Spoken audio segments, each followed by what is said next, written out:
Welcome to the MLB Coast to Coast podcast, brought to you by Play Picks and The Lines. Coming to you from the West Coast, Josh Lander, joined by my guys Nate Weitzer on the East Coast and Mo Noir there in the Midwest. And we are looking at a pretty small Monday baseball slate here for Monday night. We are going to be taking a look at 3 or so games that we do like here in this small slate. Just reminding you guys, we are bringing you those evening and nighttime games as best we can and getting ahead of those day games when possible, but usually going to be looking at the evening and nighttime ones here. Still a decent amount to choose from, so make sure you are liked and subscribed to that page. Continue along to follow with us as we are going to be bringing you these videos each and every weekday of this MLB season. And if you do still need a FanDuel or DraftKings account, head to ftpicks.com or dkpicks.com. Find those listings in your area, such as what we've got for tonight. Nate, let's jump into it. Yeah, 7 games on the docket. I'm not seeing a lineup for Corbin Burnes hosting the Giants, but that'll be an interesting one to watch as he faces one of the best teams out there. Then we got Rockies plus 160 at Phillies. The Red Sox plus 110 at the Blue Jays. They take on Jose Barrios again. Mets and Scherzer minus 150 at the Cardinals, throwing Miles Mikolas, Frembar Valdez, and the Astros minus 130 at the Rangers. The Cleveland Guardians, as you guys have corrected me multiple times now, they are called the Guardians, and minus 118 at the Angels. And then the Dodgers are minus 200 with Walker Buehler going at Arizona. We will get to those Guardians in a minute and their horrible nickname, but starting with just Max Scherzer and the Mets, whose his stuff has not been as good as we've been accustomed to seeing in 3 starts. I mean, maybe bothered a little bit by that hamstring injury, but he's just a warrior. He continues to battle, posts a high strand rate, 2.50 ERA, and a .89 WHIP. He's not going to give up many homers. He has walked quite a few guys, but he finds ways to get around that stuff. Just the veteran and just the confidence of the veteran being out there is why the Mets are 3-0 in his starts. This team is all about confidence right now after the way last season just flummoxed below expectations. They're second in run differential, second in on-base percentage, and striking out the fewest times per game, which I think is key against a guy like Mikolas, who makes you put it in play, hopes his defense can make plays behind him. But I think the Mets have enough bats to put it in play with some hard contact and produce enough to be in the lead once Scherzer departs, because I think he'll do another solid job against St. Louis, who he actually last 2 starts, 14 innings pitched, 22 Ks, 1 walk, 1 unearned run. So he has figured out the recent iteration of this lineup. Yeah, one thing I think is really good for the Mets in this matchup is just how right-handed the Cardinals lineup is. Scherzer's been a guy who in his career has had a pretty wide split, been quite a bit better against righties, even though he's still very, very good against lefties. And yeah, we've seen how right-handed the Cardinals lineup is. We've talked about that, how they've hit lefties really hard, but when Scherzer has got his slider working, I think there's some signal to that, I guess, is what I'm getting at. Not just a 2-game stretch where he pitched well. I think he matches up really well against them. I'm also actually looking to bet the Mets. If I can get minus 135, I think that's a good enough to play here. And that is out there tonight. So hopefully people can find some good prices tomorrow. But I am definitely looking for the Mets as well. Anything probably better than minus 140, I think is pretty good for them. Yeah, man, they're a pretty good team. I could have told you Francisco Lindor was going to be much better this season. It's just how it goes when you are a big signing to the Mets. You don't do well in your first season since Mike Piazza. That's the first guy I could name, and there's been plenty of them since. So I think that lineup is a bit more for real. And I think, to your point, Nate, Scherzer, yeah, he's finding sly ways to get out of those jams when he's stranding runners, but he's doing it with strikeouts as well. 11.5 per 9 in his first 3 starts. So plenty to like there. Yeah, Mikolas looked good against a Marlins team team that I don't think you expect too much out of on that side of the play, on that side of the ball this year. But I think there's plenty to like at minus 130, minus 135, like we were saying. So hopefully it stays there for you guys as you are able to watch this. But let's move on to another team here. We got the Rockies, Mo, and they've got a pretty nice little payday. If you like plus 165 on their money line there, what are you looking at for the Rockies that would make you consider pulling the trigger on them?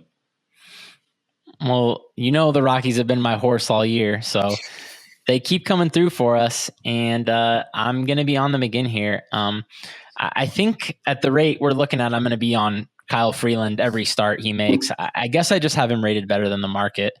I do have him as like a barely below average pitcher.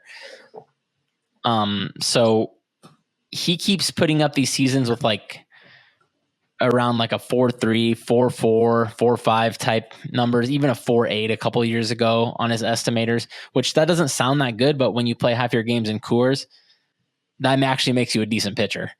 I think this spot too is not too different from Coors just because it's a home run and hitting team in a small stadium.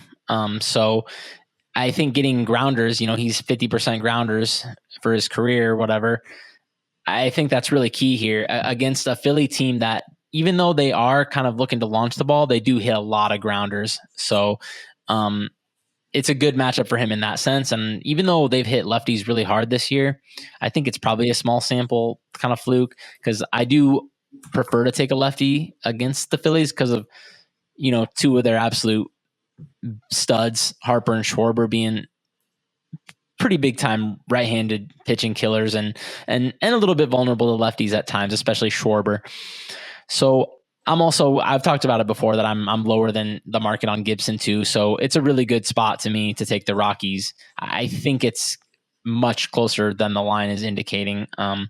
So pretty big number here that I don't think is really justified.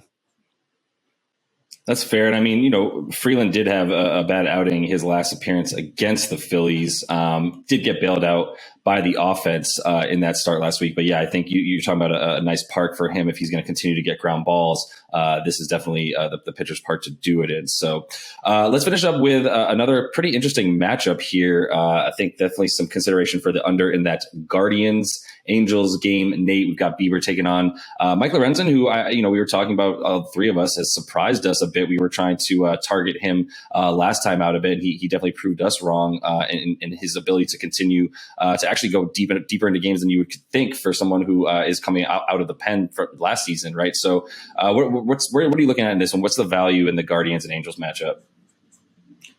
Yeah, a couple wild cards here are Lorenzen and his continued performance as a starter, and then the Cleveland baseball team's offense, because are they going to continue this torrid pace they've started with, going way over expectations in terms of having the second best average in the league and just pummeling the baseball? The one thing about this matchup is they're not hitting a lot of ground balls, especially on the road, and Lorenzen has gotten into trouble when he gets the ball lifted.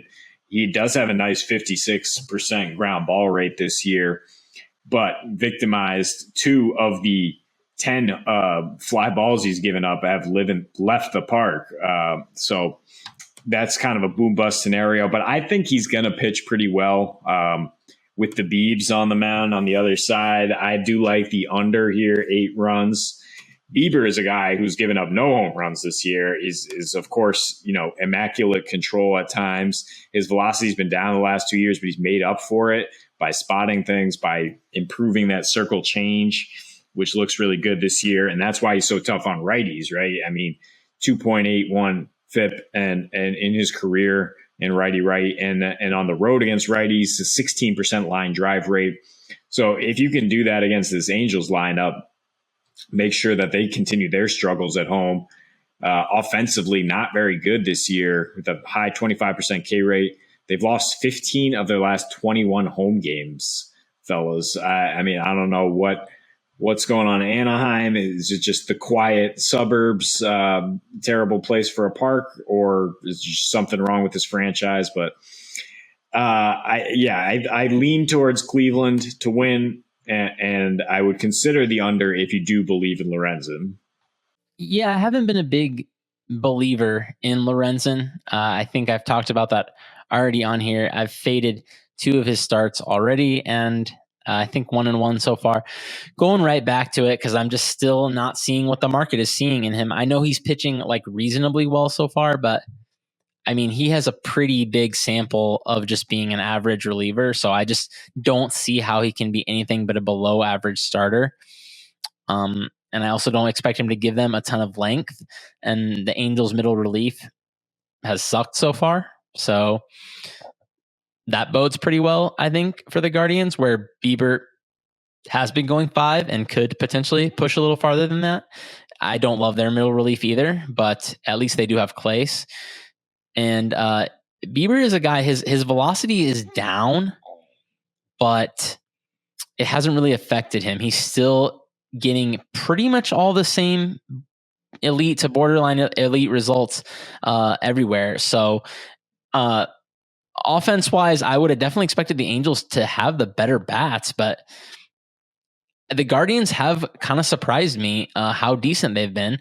And I do feel like some of these players are legitimately better than they were before. Like players like Josh Naylor, Oscar Mercado, and then Steven Kwan has just been absolutely wrecking the baseball. So yeah, I think if this offense is better than preseason expectations, which I think they have shown, then I do think Bieber should be closer to like -140, -150 here. So around -120, I think is pretty good value. Yeah, no, I concur. And there's definitely some ways to juice that up. We do talk about the Guardians being on the road. So getting that ninth inning, if they're winning there with Bieber, getting that top half of the ninth. If you did want the run line, it's, plus 135. Obviously, you salivate a bit at that if you like it. And there might be some opportunity there, with the margins being so slim for Lorenzen. If he does make a mistake in the air, that's not going to bode well for him in that park, as we've seen. So that is all the time we have for you guys in this one. Little slate for you, but we did manage to get 3 games in there with some value that we do like, some places to put your money if you're into it tonight. Make sure you are liked and subscribed so you continue to follow along with us as we continue to bring you these videos each and every weekday of this MLB season. And until we see you next, happy betting.